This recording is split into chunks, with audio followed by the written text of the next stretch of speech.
प्रभु यीशु मसीह के नाम से सबको जय मसीह की। आज का वचन है नीति वचन, उसका 29वां अध्याय 25 वचन। मनुष्य का भय खाना फंदा हो जाता है, परंतु जो यहोवा पर भरोसा रखता है उसका स्थान ऊंचा किया जाएगा।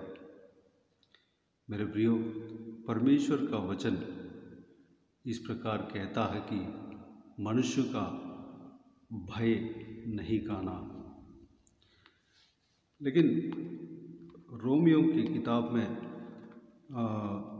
हम इस प्रकार देखते हैं कि रोमियो की किताब 13 अध्याय 1 से लेकर 7 वचन तक जब हम देखते हैं तो शासकीय अधिकारियों का अधीन रहना चाहिए। ज़रूर हम शासकीय अधिकारी जो अधिकार करते हैं उनका आदेश का पालन करना चाहिए, अधिकारियों का अधीन रहना चाहिए और जिससे डरना है उसे डरना चाहिए। 7वां वचन में इस प्रकार कहा गया है, इसलिए हर एक का हक चुकाया करो, जिसे कर चाहिए उसे कर दो, जिसे महसूल चाहिए उसे महसूल दो, जिससे डरना चाहिए उससे डरो, जिसका आदर करना चाहिए उसका आदर करो। यहाँ पर जो डर कहा गया है वह अलग है, और जो यह शासकीय अधिकारियों के अधीन रहने के लिए परमेश्वर का वचन कहता है। लेकिन नीति वचन 29वां अध्याय 25 वचन में जो मनुष्य पर भय है वह अलग है। नीचे इस प्रकार लिखा है, परंतु जो यहोवा पर भरोसा रखता है उसका स्थान ऊंचा किया जाएगा। इस वचन का अच्छा एक उदाहरण दानियल का जीवन में हम देख सकते हैं। दानियल के किताब उसका 6 अध्याय में जब हम देखते हैं कि दानियल दिन में 3 बार अपने ऊपर की कोठरी में जाकर घुटने टेक कर परमेश्वर की ओर प्रार्थना करता और धन्यवाद करते हुए हम देखते हैं। 10 वचन में इस प्रकार लिखा है, जब दानियल को मालूम हुआ कि उस पत्र पर हस्ताक्षर किया गया है, तब अपने घर में गया, जिसकी उपरोटी कोठरी की खिड़कियाँ यरूशलेम की ओर खुली रहती थी, और अपनी रीति के अनुसार जैसा वह दिन में 3 बार अपने परमेश्वर के सामने घुटने टेककर प्रार्थना और धन्यवाद करता था, वैसे ही तब भी करता रहा। दानियल हमेशा उपरोटी कोठरी में जहाँ पर वह रहता था उसका उपरोटी कोठरी में जाकर दिन में 3 बार परमेश्वर के सामने घुटने टेक कर प्रार्थना और धन्यवाद करता था। परमेश्वर ने उनका स्थान को ऊंचा किया। परमेश्वर दानियल को 20 लोगों उस देश का राजा सारे उस देशवासियों के ऊपर 20 अधिपतियों को ठहराया। उस 20 अधिपतियों के ऊपर 3 अध्यक्ष को ठहराया, उसमें से दानियल भी एक था। और राजा ने सोचा कि उससे ज़्यादा, उससे ऊपर वाली पद में दानियल को रखना चाहता था। उस अध्यक्ष 3 और 2 अध्यक्ष इस विषय को सुनकर जलन हुए दानियल को फंसाना चाहते थे, दानियल को मिटाना चाहते थे। उस विषय को दानियल सुनने के बाद भी परमेश्वर से प्रार्थना करना नहीं छोड़ा। दानियल मनुष्य के ऊपर भय नहीं खाया, बल्कि परमेश्वर के ऊपर भरोसा रखकर दानियल प्रार्थना में लगे रहा। दानियल के साथ परमेश्वर रहा। दानियल को दर्शन दिया गया। दानियल को होने वाली बातों के बारे में परमेश्वर बताया है। मेरे प्रियो, दानियल की तरह हम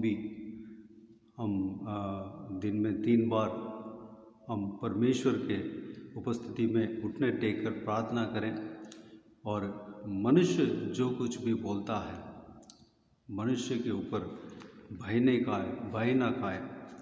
हम इस पवित्र वचन में, जो पवित्र मार्ग में जो कोई भी लोग चले थे, उनके जीवन में हम देखते हैं कई उदाहरण हम देख सकते हैं। वह मनुष्य के ऊपर भय नहीं खाते हैं, बल्कि परमेश्वर के ऊपर भरोसा रखकर चलने वाले व्यक्ति थे, व्यक्तियाँ। बहुत सारे लोगों को हम इस वचन में, बाइबल में हम देख सकते हैं। मेरे प्रियो, हम भी दानियल की तरह मनुष्य के ऊपर भय खाने वाला ना बने, बल्कि परमेश्वर से जुड़े रहना है। परमेश्वर का सबसे पहले भय खाना है, परमेश्वर से गिड़गिड़ा कर प्रार्थना करना है। 11वां वचन में दानियल की किताब उसका 6 अध्याय 11 वचन में इस प्रकार कहा गया है, तब उन पुरुषों ने उतावली से आकर दानियल को अपने परमेश्वर के सामने विनती करते और गिड़गिड़ाते हुए पाया। जो अध्यक्ष जो दानियल को फंसाना चाहते थे, वह लोग प्लान करने के बावजूद भी दानियल उस परमेश्वर से प्रार्थना करना नहीं छोड़ा और मनुष्य के ऊपर भय नहीं खाया, बल्कि परमेश्वर के सामने विनती करते और गिड़गिड़ाते हुए पाया। मेरे प्रियो, जितना भी मनुष्य परमेश्वर के जन को मिटाने के लिए फंदा लगाए, मनुष्य कुछ नहीं कर पाएगा। हम परमेश्वर के ऊपर भरोसा रखते हैं। जो कोई भी जन परमेश्वर के ऊपर भरोसा रखता है, वह लज्जित नहीं होता है, बल्कि परमेश्वर उनको ऊंचा पद में रखता है। उसका स्थान को परमेश्वर ऊंचा करता है, उसका स्थान ऊंचा किया जाएगा। यूसुफ के विषय में भी हम देख सकते हैं, परमेश्वर के ऊपर यूसुफ भरोसा रखा। परमेश्वर ने यूसुफ को बहुत बड़ा ऊंचा स्थान दिया। मेरे प्रियो, हम भी इस वचनों के अनुसार, इस वचन के अनुसार हम मनुष्य के ऊपर भय खाने वाला ना बने। सबसे उत्तम उदाहरण प्रभु यीशु मसीह है। प्रभु यीशु मसीह इस धरती में जब जिए थे, वह मनुष्य के ऊपर भय नहीं खाए। कई लोग, शास्त्री और फरीसी लोग, उनका उपदेश को रोकने के लिए कई सारा कोशिश किया, लेकिन परमेश्वर नहीं रुका। प्रभु यीशु अपना जो काम इस धरती में करना था, वह सारे काम को पूरा किया। किसी के ऊपर भय नहीं खाया, किसी का धमकी को वह सुना नहीं। वह अपने पिता के ऊपर, अपने पिता के प्लान को, अपने पिता की इच्छा को पूरा करने में लगा रहा। वह स्वयं परमेश्वर है। वह अपने जो सुसमाचार सुनाना था लोगों को, वह सुनाकर ही रहा। जहाँ कहीं भी जाना था वहाँ गया, जहाँ कहीं भी परमेश्वर का वचन को सुनाना था वहाँ पर सुनाया। वह किसी से नहीं डरा, किसी से भय नहीं खाया, बल्कि परमेश्वर का पिता का योजना को पूरा किया। मेरे प्रियो, हम इस बहुत सारे उदाहरण को हम देखे हैं और सबसे उत्तम उदाहरण हमारे परमेश्वर प्रभु यीशु का जीवन में से भी हम देखे हैं। हमें किसी के ऊपर, किसी इंसान के ऊपर परमेश्वरता के जो आत्मिक जीवन में हम जब चलते हैं, कोई भी हमें रुकावट देते हैं, हमें किसी बात पर नहीं डरना चाहिए, बल्कि हमें आत्मिक जीवन में आगे बढ़ना चाहिए। मेरे प्रियो, इस वचनों के अनुसार हम चलने के लिए अपने आप को परमेश्वर के हाथों में समर्पित करें। शैतान इस विश्वास के रास्ते में, आत्मिक रास्ते में, प्रार्थना में जब हम चलते हैं, रुकावट डालने के लिए बहुत कोशिश करेगा, लेकिन वह रोक नहीं पाएगा।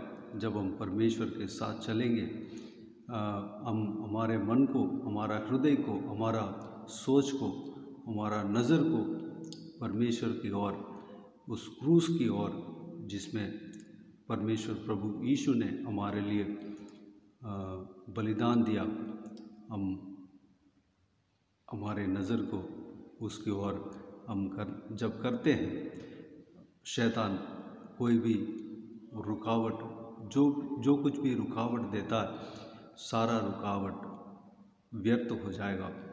मेरे प्रियो, हमें परमेश्वर के ऊपर भरोसा रखकर परमेश्वर के साथ चलने वाला बने। परमेश्वर आप सबको आशीष दें। तो आइए हम प्रार्थना में जाएं। स्वर्गीय पिता, दयालु परमेश्वर, आपको धन्यवाद देता हूँ। आज का इस बहुमूल्य वचन के लिए आपको धन्यवाद देता हूँ परमेश्वर।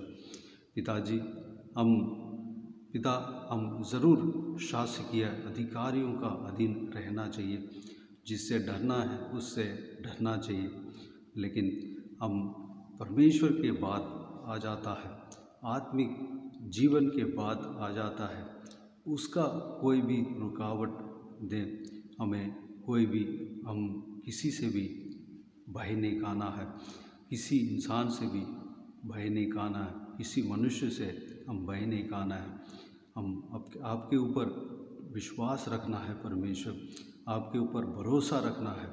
आप हमें बचाएंगे, आप हमें छुड़ाएंगे, आप हमें परमेश्वर, जो शैतान जो फंदा लगाता है उससे हमें परमेश्वर बचाएंगे। आप हमारे साथ रहेंगे परमेश्वर। शैतान जो कुछ भी रुकावट देता है, सारे रुकावट व्यर्थ हो जाता है परमेश्वर, जब हम आपके साथ साथ चलते हैं परमेश्वर। जब हम प्रार्थना करते हैं पिताजी, हम प्रार्थना में दानिएल की तरह लगने पाएँ, दानिएल की तरह प्रार्थना में, धन्यवाद करने में और गिड़गिड़ा कर प्रार्थना करने में लगे रहने पाएँ परमेश्वर। चाहे कोई भी कुछ भी बोले, कोई भी कुछ भी हमारे लिए गलत सोचें, हमें नाश करने के लिए, हमें मिटाने के लिए सोचें, हम इस काम को हम छोड़ना नहीं चाहिए पिता, बल्कि हमें आपके ऊपर विश्वास रखकर हमें आत्मिक जीवन में आगे बढ़ना चाहिए पिता।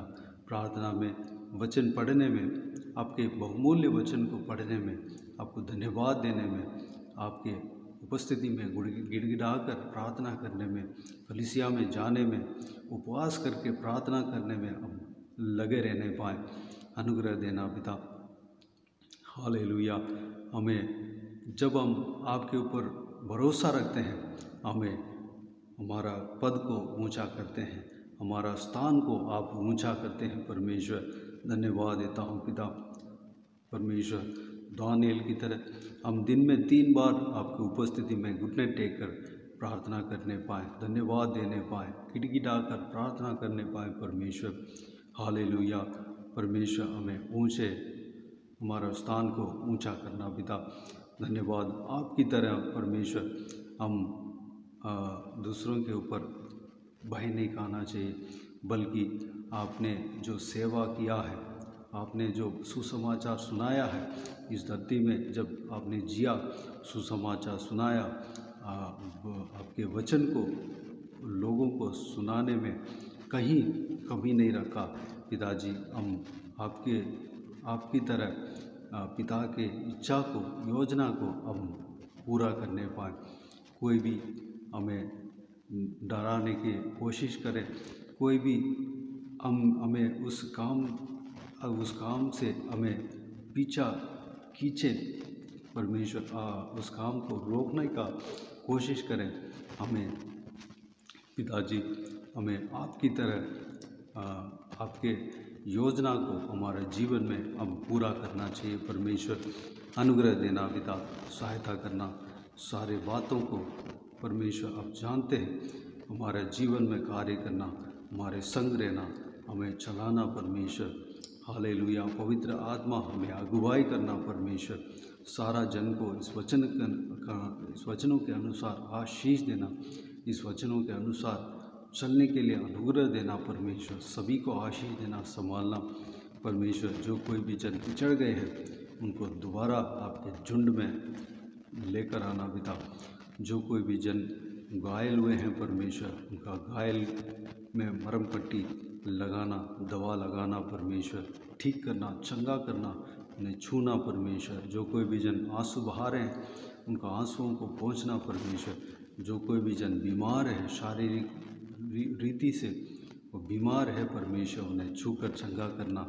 जो कोई भी जन ट्रीटमेंट ले रहे हैं, ट्रीटमेंट में सफलता देना परमेश्वर। सारा ज़रूरतों को पूरा करना पिता। जो कोई भी जन दुख तकलीफ़ में है, सारा दुख को और तकलीफ़ को दूर करना, परेशानी को दूर करना, आशीष देना पिता। शांति, आनंद से, खुशी से, प्रेम से भरना परमेश्वर, उन्हें आशीष देना पिता। हालेलुया। बच्चों को और जवान बच्चों को आपके हाथों में समर्पित करते हैं, उन्हें आशीष देना, उनका ज्ञान बुद्धि बढ़ने पाए परमेश्वर। उनको ज्ञान और बुद्धि देना, बरकत देना, आशीष देना, भविष्य में आशीष देना, उनका भविष्य को आशीष देना, आपकी महिमा के लिए इस्तेमाल करना, गलत संगति में ना फंसने देना, गलत चीज़ में ना फंसने देना, मोबाइल में अपना समय को बिताने ना पाए, बल्कि आपके वचन में, आपके वचन पढ़ने में, प्रार्थना करने में अपना समय को बिताने पाएँ, अनुग्रह देना। जवान बच्चों को आपके हाथों में समर्पित करते हैं, आपके वचन के रोशनी पर चलने पाएँ, गलत संगति में न फंसने देना, उनके संग रहना, सुरक्षित रखना पिता।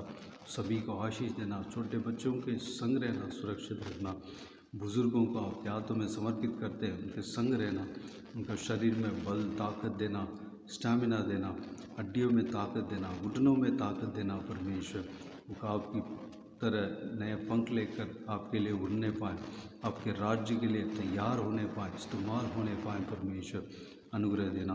विधवाओं को आपके हाथों में समर्पित करते हैं, वह अपने पति को खोए हैं परमेश्वर, उस स्थान में आप रहकर उनको शांति देना, उनका सारा ज़रूरतों को पूरा करना परमेश्वर, उनका आंसुओं को पहुँचना पिता, उनके जीवन में बहुतायत से आशीष देना, उनका चाहत को आपकी इच्छा के अनुसार पूरा करना पिता, आपके वचन के अनुसार पूरा करना पिता, उनके संग रहना।